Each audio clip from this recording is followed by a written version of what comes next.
오늘 본문 말씀은 드디어 예수님께서 예루살렘에 입성하신 장면을 우리에게 보여주고 있습니다. 예수님은 왕으로서 자기의 성에 들어가시고 예수님은 주인으로서 자기의 집 성전으로 들어가고 계십니다. 이 예수님께서 예루살렘으로 입성하시는 이 본문은 예수 그리스도, 십자가를 지시는 예수 그리스도가 어떠한 분인지를 더 풍성하게 우리에게 가르쳐 주는 본문이기도 하지만, 동시에 예수 그리스도의 십자가가 그것을 믿는 우리에게 어떤 축복, 어떤 더 풍성한 축복을 주는가 하는 것을 보여주는 본문이기도 합니다. 많은 사람들이 흔히 예수 그리스도의 십자가, 그 십자가가 우리에게 죄 사함을 준다, 그리고 죄 사함만 준다라고 여기는 경향이 있습니다. 예수의 십자가가 우리에게 가져다 주는 선물은 죄 사함밖에 없는 것처럼 여기는 경향이 있단 말입니다. 그러나 예수 그리스도의 십자가는요, 죄 사함을 시작으로 하여 더 풍성하고 더 크고 깊은 선물, 축복, 은혜를 우리에게 가져다 줍니다. 그래서 우리는 오늘 이 본문 말씀을 통하여서 십자가가 우리에게 가져다 주는 더 풍성한 은혜가 무엇인지, 십자가를 붙든 우리가 예수로부터 받을 수 있는 더 큰 축복과 은혜가 무엇인지를 살펴보려고 하는데요. 그 첫 번째는 예수님의 십자가는 우리에게 화평을 가져다 준다라고 오늘 본문 말씀이 우리에게 말씀해 주고 있습니다. 여러분, 오늘 예수님께서 드디어 예루살렘으로 입성하시는데요. 그 입성하시는 장면이 좀 독특하죠. 6절부터 다시 한번 볼까요? 예수님께서 어떻게 입성하시는지 10절까지 읽어봅니다. 시작. 제자들이 가서 예수께서 명하신 대로 하여 나귀와 나귀 새끼를 끌고 와서 자기들의 겉옷을 그 위에 얹음에 예수께서 그 위에 타시니 무리의 대다수는 그들의 겉옷을 길에 펴고 다른 이들은 나뭇가지를 베어 길에 펴고 앞에서 가고 뒤에서 따르는 무리가 소리 높여 이르되 호산나 다윗의 자손이여 찬송하리로다 주의 이름으로 오시는 이여 가장 높은 곳에서 호산나 하더라. 예수께서 예루살렘에 들어가시니 온 성이 소동하여 이르되 이는 누구냐? 그분은 왕으로서 성전의 주인, 자기 집의 주인으로서 들어가시는데 지금 뭐를 타고 들어가셨다고 말합니까? 뭐를 타고 들어갔대요? 나귀 새끼를 타고 들어가셨다라고 이렇게 말씀하시는 거예요. 왕이 입성하면서 일종의 지금 예수님께서 퍼포먼스를 하고 계시는 거예요. 매우 독특한 모습으로 들어가시는 거예요. 그런데 이건 참 어떻게 보면 우스꽝스러운 모습이기도 합니다. 왕으로서의 자태가 아니에요. 왜냐하면 왕은 큰 말, 준마, 백마 이런 것들을 차고 칼을 차고 들어가는 것이지, 지금 아마 모습이 마치 제가 예하의 자전거를 타고 들어가는 것 같은, 발이 땅에 닿으니까 발을 이렇게 들어야 되고, 그러니까 매우 좀 우스운 모습으로 지금 들어가시는 거예요. 사람들은 그러면서 자기 겉옷을 펴고 나뭇가지를 앞에 놓고 호산나 이제 구원하소서 이제 구원하소서 이렇게 하고 있는데, 예수님 참 이런 모습으로 예루살렘으로 드디어 입성하신 거예요. 왜 예수님은 이렇게 낙이 새끼를 타고 들어가셨을까? 이렇게 우스꽝스러운 모습으로 들어가셨을까? 먼저 첫 번째는 표면적으로 딱 드러나는 것이, 이렇게 들어가신 이유는 예수님은 겸손의 왕이다라는 것을 보여주기 위함이에요. 그분은 겸손한 왕이다. 모든 왕들은 자기 자신을 높이고 드러내는 모습으로 백성들 앞에 섭니다. 그래서 높은 말, 준마, 백마를 타고서 칼을 차고서 그렇게 자기 자신을 드러내면서 높이면서 들어가요. 그러나 예수님은요, 자기 자신을 낮추시는 겸손하신 왕이다라는 것을 우리에게 보여주기 위해서 이렇게 들어가신 거예요. 그러나 또 하나 중요한 것은, 예수님이 이렇게 나귀 새끼를 타고 들어가신 이유는 예수님이 지혜의 왕이다, 지혜로서 자기 백성을 다스리는 왕이다, 말씀으로 자기 백성들을 다스리는 왕이다라는 것을 보여주기 위함이었습니다. 여러분, 이스라엘 백성들의 역사 가운데 나귀를 타고 자기 백성에게 왕으로 임한 왕이 딱 한 사람이 있었어요. 혹시 누군지 아십니까? 그 많은 역사 가운데서, 그 많은 왕들 가운데서 딱 한 왕이 노새를 타고 나귀를 타고 자기 백성에게 임한 왕이 있었어요. 누굴까요? 열왕기상 1장으로 한번 가볼까요? 33절부터 35절까지 읽어봅니다. 시작. 왕이 그들에게, 저기서 왕은 다윗입니다. 왕이 그들에게 이르되 너희는 너희 주의 신하들을 데리고 내 아들 솔로몬을 내 노새에 태우고 기온으로 인도하여 내려가고 거기서 제사장 사독과 선지자 나단은 그에게 기름을 부어 이스라엘의 왕으로 삼고 너희는 뿔나팔을 불며 솔로몬 왕은 만세수를 하옵소서 하고 그를 따라 올라오라. 그가 와서 내 왕위에 앉아 나를 대신하여 왕이 되리라. 내가 그를 세워 이스라엘과 유다의 통치자로 지명하였느니라. 뭘 타고 들어가요? 노새, 노새. 당나귀단 말입니다. 나귀를 타고 들어간단 말입니다. 그래서 이렇게 명령을 받은 자들이 44절과 45절을 계속해서 보시면요.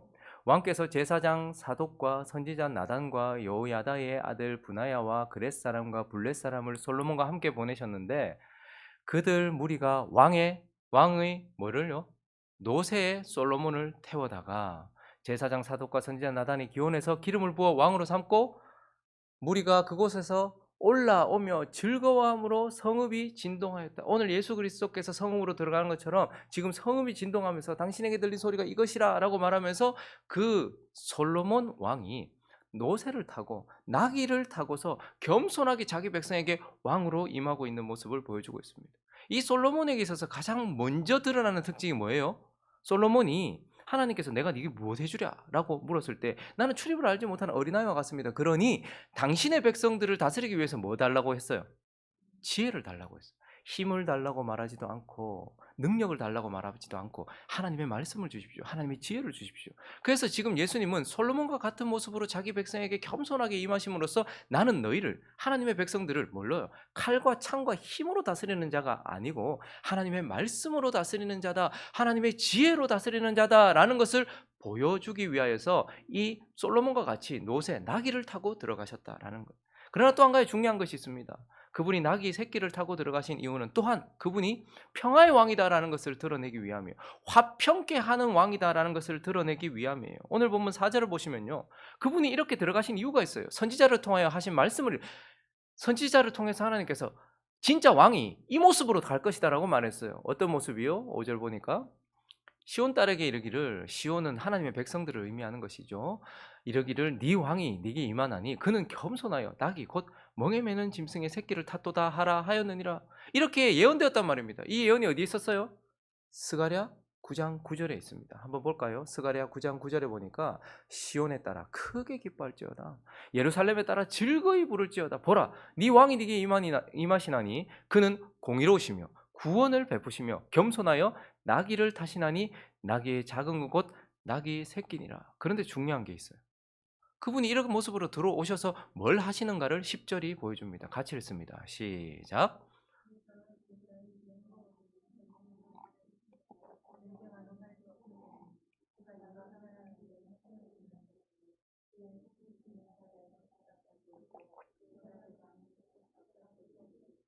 그의 통치를 통해서 뭐가 일어난다는 거예요? 화평이 주어진다라고 말씀하고 있는 거예요. 그래서 예수님은요, 우리에게 힘과 능력으로 두려운 모습으로 오시는 것이 아니라 겸손하게 나귀 새끼를 타고 오셔가지고 말씀으로 우리를 통치하시고 지혜로 우리를 통치하셔서 결국 우리에게 뭘 주시는 거예요? 화평을 주신다라는 거예요. 하나님과의 화평. 여러분, 죄 사함이라는 것도 매우 중요해요. 그렇지만 우리는 그 죄 사함을 통해서 하나님과 화평을 누려야 돼요. 많은 사람들의 마음에 부담이 있고 많은 사람들의 마음에 어두움이 있고 많은 사람들의 마음에 우울함이 있는 이유 중에 하나는 아직까지 하나님과의 화평을 누리지 못하기 때문이에요. 그리고 우리에게는 하늘과의 화평이 우선적으로 필요하지만 우리 삶의 화평도 필요해요. 우리 옆에 있는 사람과의 화평, 주변에 있는 내 삶의 영역에서의 화평, 이런 것들이 필요하단 말입니다. 근데 예수는 십자가를 통해 우리에게 죄사함만 주고 용서만 받고 끝나는 분이 아니에요. 우리 삶에 화평을 가져다 주시는 분이다라고 말씀하시면서 이것이 십자가가 우리에게 주는 귀한 축복이고 이것은 당연히 우리가 누릴 수 있는 하나님이 예비하신 축복이다. 우리가 주장하면 누릴 수 있는 축복이다라는 거예요. 여러분, 마음에 화평이 있으십니까? 내 삶에 화평이 있으십니까? 여전히 예수를 믿는데도 나는 전쟁터 같고 나는 지옥 같은 삶을 살고 있습니까? 하나님이 하늘을 닫은 것 같은 그런 삶을 살고 계십니까? 주변 사람들과의 미움 속에서 지옥 같은 전쟁 같은 삶을 살고 계십니까? 주님께 구하십시오. 하나님, 십자가는 내게 죄 사함을 넘어서는 화평의 은혜를 주신다고 약속하셨으니 내 주도 내 삶에 이렇게 나귀 새끼를 타고 오신 예수 그리스도의 모습처럼 임하셔서 내게 화평을 주옵소서. 그렇게 구해야 된다라는 것입니다. 이것이 바로 십자가가 우리에게 주는 커다란 또 다른 더 깊은 축복 중에 하나인 것입니다. 그리고 두 번째는요. 하나님의 임재, 하나님과의 교제, 이것을 우리에게 주신다. 하나님이 우리의 임재, 하나님이 우리의 교제하시는 축복이 또한 있다라고 말씀하고 계십니다. 여러분, 낙이 노새를 타고 자기 백성에게 임하여 지혜를 구하여 화평을 가져다 주었던 이 솔로몬 왕의 가장 큰 업적이 무엇이죠? 솔로몬 왕 하면 뭘 만든 사람이에요? 성전을 지은 자예요. 그러니 솔로몬 왕은요, 말씀을 통하여 지혜를 통하여 자기 백성들이 평화롭게 해 주었던 왕이지만 무엇보다도 성전을 건축하여서 하나님이 그들 가운데 임재하시도록 했어요. 그래서 성전에서 그들은 하나님을 배웠고 하나님과 교제할 수 있도록 만들어 주었던 왕이 솔로몬이에요. 그런데 오늘 우리 주 예수 그리스도께서 이 솔로몬과 같은 모습으로 나귀 새끼를 타고 겸손하게 평화의 왕으로 그들 가운데 임하셔서 12절을 보면 자신의 성 예루살렘에 들어가셨지만 자신의 집 성전으로 들어가신다라고 말해요. 12절에 보니까 예수께서 어디에 들어가세요? 성전으로 들어. 자기 성에 들어오자마자, 여러분 우리도 마찬가지잖아요. 우리도 어디 외국 같은 데 갔다가 이렇게 나라에 입국해요. 그러면 대한민국이라는 나라에 수속을 밟아서 입국하고 나서 가장 먼저 어디 갑니까? 자기 집으로 가죠. 예수 그리스도께서 자기 집으로 들어가셨어요. 자, 그리고 나서 그분이 뭘 하셨습니까? 12절 계속 둘째 절부터 읽어주시겠습니까? 12절, 13절까지 시작. 성전 안에서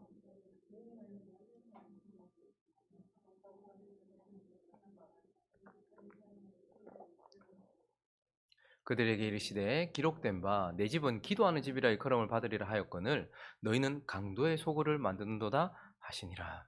예수께서 들어가셔서 자기 집이 강도의 소굴이 되어 있는 거예요. 강도의 구렬이 되어 있는 거예요. 그래서 어떻게 하십니까? 다 뒤집어 엎으셨다라고 말해요. 많은 사람들이 이것을 성전 종화라고 해석을 합니다. 그러나 사실 예수님은 성전 심판하신 거예요. 파괴하신 거예요. 그래서 그 이후에 그 다음 절에 보면 많은 사람들을 고치되 성전에서 누구한테 나와서 고침을 받아요? 성전에서 고침 받는 것이 아니라 성전에서 그 다음 절에 보면 예수께 나와 고침을 받는다 이렇게 말해요. 그래서 사실 예수님은요, 지금 성전을 깨끗하게 하신 게 아니에요. 성전을 심판하신 거예요. 하나님께 나아갈 수 있는 통로가 되고 기도하는 집, 만민이 기도하는 집, 하나님과 만나는 집이 되어야 했던 그 하나님의 집을 강도의 구렬로 만들어 놓았던 유대인들의 그 성전을 파괴하시고 이제 새로운 성전을 지으셨어요. 그게 무엇입니까? 자기 자신이에요. 그래서 예수님께서 너희들이 성전을 헐라 내가 며칠 만에? 사흘 만에 일으키리라. 그래서 이제 예루살렘에 있는 성전에서 하나님을 만나지 않고 어디를 통해서 하나님을 만납니까? 예수를 통해서 하나님을 만나도록 성전을 새롭게 지으시는 분이에요. 그런데 그 예수께서 성전이 되셔서 지금 하늘 보좌 위에 우편에 계세요. 그리고 난 이후에 그분은 또 다른 성전을 지으셨어요. 그게 무엇이죠? 바로 저와 여러분이라는 말입니다. 예수 그리스도께 솔로몬이 그곳에 처음으로 성전을 지었잖아요. 그런데 예수 그리스도는요, 이전에 있었던 성전을 파괴했어요.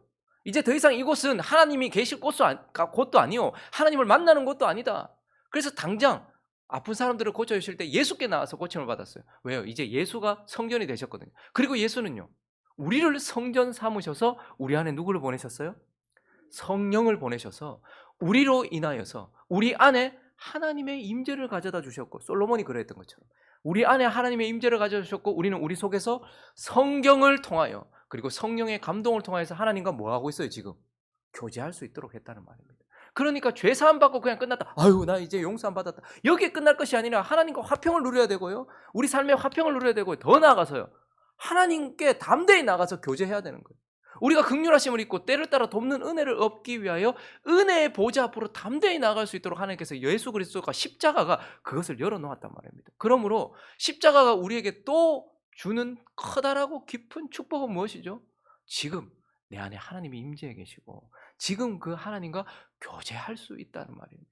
그래서 지금 저는요, 여러분은요, 어느 곳에, 오늘 여기 예배당에 나왔기 때문에 하나님을 만나는 게 아니고 어느 곳에 있든지 그리스도의 피와 성령의 깨끗게 하심과 그분의 은혜로 인하여서 그곳이 성전이 되어서 하나님의 보좌 우편으로 나아가요.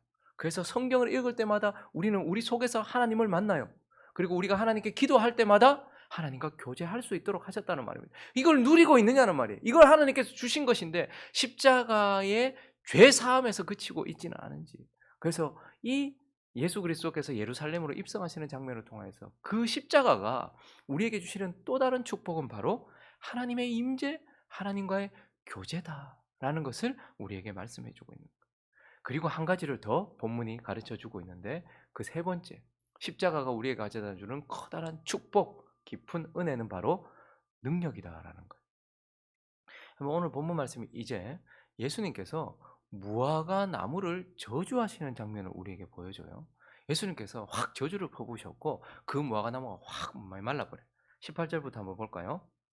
이른 아침에 성에 들어오실 때에 시장하셨어요. 예수님께서 배가 고프셨단 말입니다. 아침에. 그래서 길가에서 한 무화과 나무를 발견하셨어요.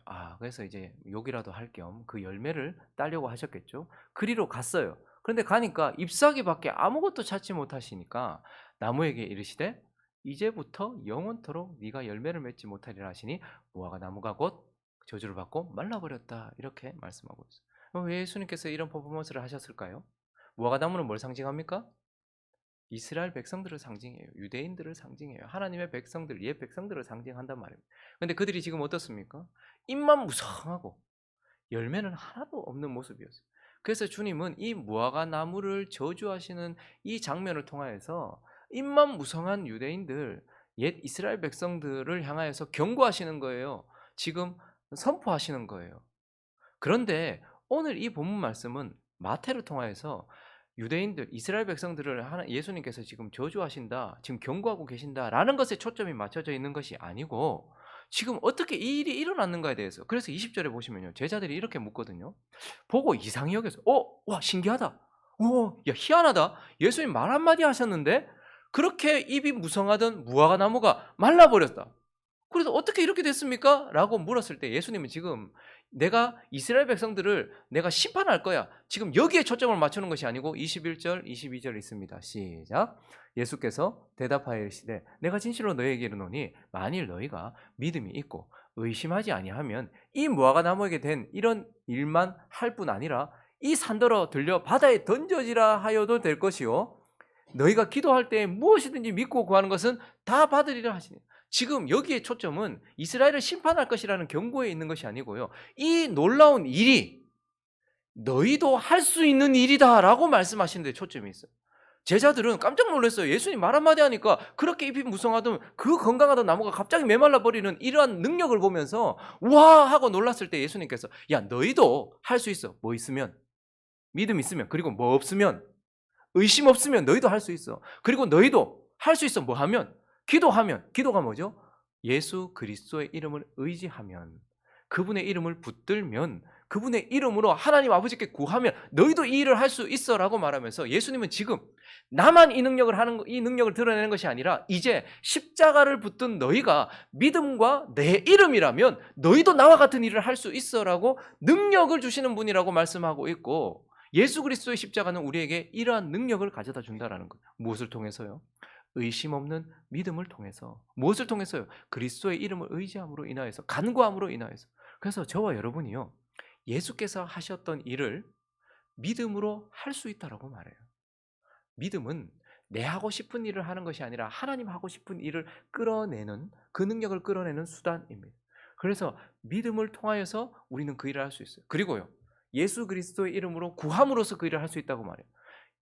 이 말은 우리가 하고 싶은 말 쫙 다 쏟아내고 마지막에 예수님의 이름으로 기도합니다, 아멘, 주문처럼 그렇게 예수님의 이름을 거기다 갖다 붙이면 된다, 이 말이 아니고, 예수 그리스도의 이름으로 구한다는 것은 예수 그리스도에게 합당하게 구한다는 거예요. 그래서 그 내용이 예수 그리스도의 이름에 걸맞아야 돼요. 예수 그리스도의 이름에 그 뜻에 걸맞아야 된다라는 거예요. 그리고요, 예수 그리스도의 이름으로 구한다는 것은 그분만 철저하게 의지한다는 거예요. 그분이 진짜 일하실 것이라는 것을 믿고 구한다는 것을 의미해요. 그래서 저와 여러분이 믿음으로 서면, 그리고 믿음으로 그리스도의 이름을 의지하고 그분의 이름에 합당하게 예수 그리스도의 이름으로 간절하게 아버지께 구하면 예수 그리스도께서 하셨던 그 능력의 역사가 우리에게도 나타나는 거예요. 그래서 베드로와 바울 이런 자들은 병든 자를 예수님처럼 고쳐냈어요. 그 이전에는 믿음이 없었거든요. 근데 그 이후에 성령을 받고 난 이후에 어떻게 됩니까? 하나님과 교제하면서 성령을 받고 난 이후에 믿음이 있었어요. 그리고 그리스도의, 그래서 베드로도 어떻게 외칩니까? 은과 금은 내게 없거니와 내게 있는 것으로 네게 주노니 나사렛 예수 그리스도의 이름으로 걸으라라고 말했을 때 그에게는 의심이 조금도 없었고 오직 믿음이 있었어요. 그리고 예수 이름을 의지하여서 그분의 이름에 합당하게 간구했을 때에 예수에게 나타났던 능력이 그의 교회, 그의 백성들에게 나타나더라는 거예요. 그래서 십자가는요, 우리에게 이러한 능력도 가져다 준다라고 말씀하고 있는 것입니다. 말씀을 정리하겠습니다. 여러분, 예수님의 십자가는 우리에게 죄 사함이라는 놀라운 은총, 그것을 가져다 줍니다. 그러나 그것은 시작입니다. 십자가는 죄 사함의 은총에서부터 시작되어 더 깊고 더 높고 더 넓은 축복을 우리에게 가져다 준다라는 것. 무엇을 가져다 줍니까? 말씀을 통하여서 화평을 가져다 줍니다. 성령을 통하여서 우리에게 하나님께서 함께 하시며 우리와 교제하시는 하나님의 임재, 하나님의 교제를 우리에게 가져다 줍니다. 하나님과의 교제를 우리에게 가져다 줍니다. 그리고 믿음을 통하여서 능력을 가져다 준다라는 거예요. 그러니 죄 사함에서만 멈추지 말고 이러한 모든 축복들을 다 받아 누리는 저와 여러분 되시기를 예수 그리스도의 이름으로 축원합니다.